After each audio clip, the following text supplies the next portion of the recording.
If you only have a budget of $250 or less and you want a good performing PC for the money, then this is a gaming PC that I just built that would never break the bank. Disclaimer. This is not a one-to-one guide, and use this as some inspiration for your next PC build if you're looking to build it yourself. Also, all the PC parts will not include taxes for the purpose of this video. Prices do fluctuate in many occasions from the time of the day, or you might catch a deal on some parts I may or may not mention in this video. If you're skeptical on buying from AliExpress, then don't worry.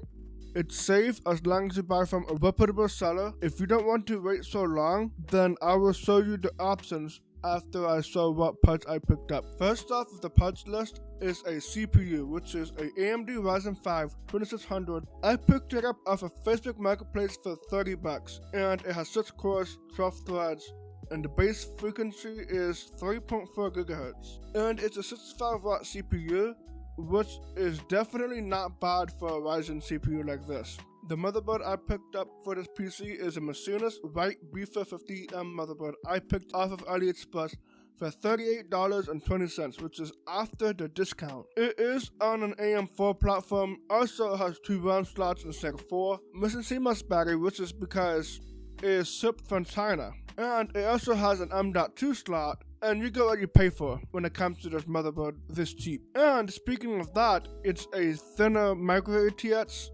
board which will match perfectly with the case I will be mentioning in this video. The cooler I chose is an AMD stock cooler, which is more than enough for the Ryzen 5 2600 CPU. I don't remember when I picked up my stock cooler since it's been in my inventory for at least 3 or so months, but you can pick it up for $10 off of eBay. But you might be asking, how did you get your stock cooler to be right? Well, there are 2 options. First is to spray paint the wing part of the cooler, which is very popular amongst PC flippers and YouTubers around the US PC space. And number 2, which is 3D printing a white cooler ring, which is what I did. I get it that not everyone has a 3D printer, like I do have a Bamboo Lab A1 Mini, which is not sponsored by the way, and I have a roll of white filament. Honestly, the print only takes less than a $4 bill in terms of filament cost to print this ring pack of the cooler. Other than that, that's where I picked for this build. The RAM I picked up is a Pulsar Ballistics 16GB DDR4 at 2400 megatransfers, which I picked up for $25 off of Facebook Marketplace. But unfortunately, the speed is not what I'd like it to be. But keep in mind that if you're looking for a set of RAM, I would look in eBay and avoid this mistake I made.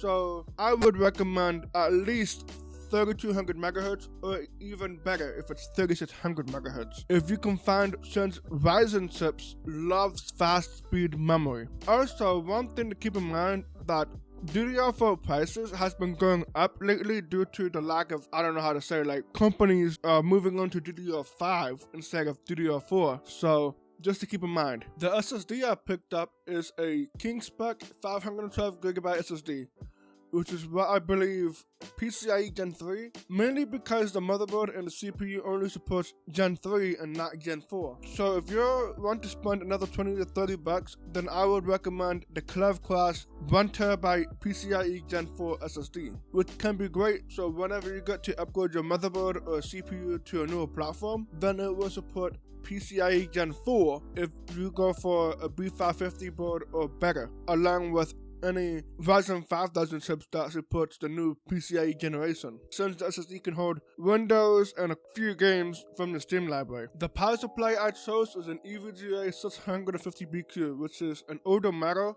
I picked it up off of Facebook Marketplace for $30, and it's in Tier B in the PSG tier list from SPL, which is pretty good. If you aren't comfortable buying a used power supply, then I would just spend the extra $20 on a really good quality Tier C unit, which is either an Apivia Prestige 600W or a Montech HPX 650, which I think the Apivia unit is $51 and the Montech unit is $48 if you go for the 650W model. Those are good options for a decent quality unit that don't explode like the cheap under $30 power supplies do have. The case I picked up is an AI Go A275P. It's a super cheap case from AliExpress, but this takes the longest to ship out of the whole PC I picked each part from. It cost me $36.04, which it does not come with any fans, and you get what you pay for. Good for a micro ATX board if it's a thinner metal and not the wider ones that will cover some parts of the fan. The fans is also I picked up on AliExpress, which is $3 and some change before taxes, which is called the Prism 4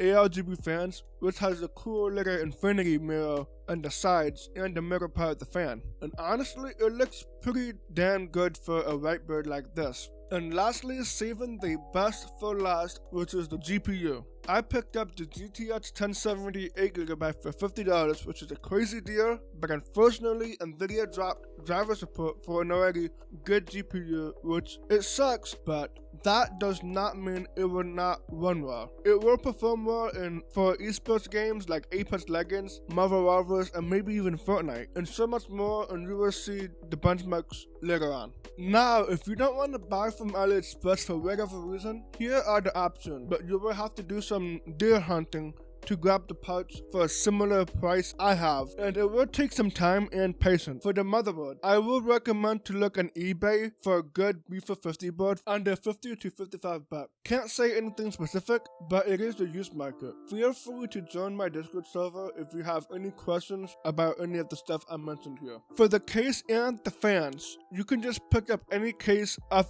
Amazon or Newegg for around $40 to $60. One I can think of is the Cooler Master Elite 300 or the DRI PC ARGB G5 Black. Those are the two options that I can think of, but you might need to buy an ARGB fan or a hub separately if you go with the Cooler Master Elite 300 and the 300 Lite, like it is in my case with an AIGO brand case, since it does not include anything but the screws and the manual. Now let's go to the performance part of the video.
as you can tell, this PC can play games pretty well, except that you may need to lower your expectations, especially it can play esports games just fine, and maybe even some older AAA titles. But with the driver update not coming out anymore, it will no longer be optimized for newer games, which I don't think people around this budget will play any more intensive games or brand new games coming out unless they spend a little bit more money on the graphics card just to get the drivers update, and it will perform better in pretty much every game. Before I end this video, I do have a Discord server, so if you guys want to join, I do have it in the description below, and ask me anything like PC related questions or whatever. Drop a like, subscribe to this channel if you love this video, and show it to somebody who wants to build a PC for around that budget. Comment your thoughts, and I'll see you guys in the next video.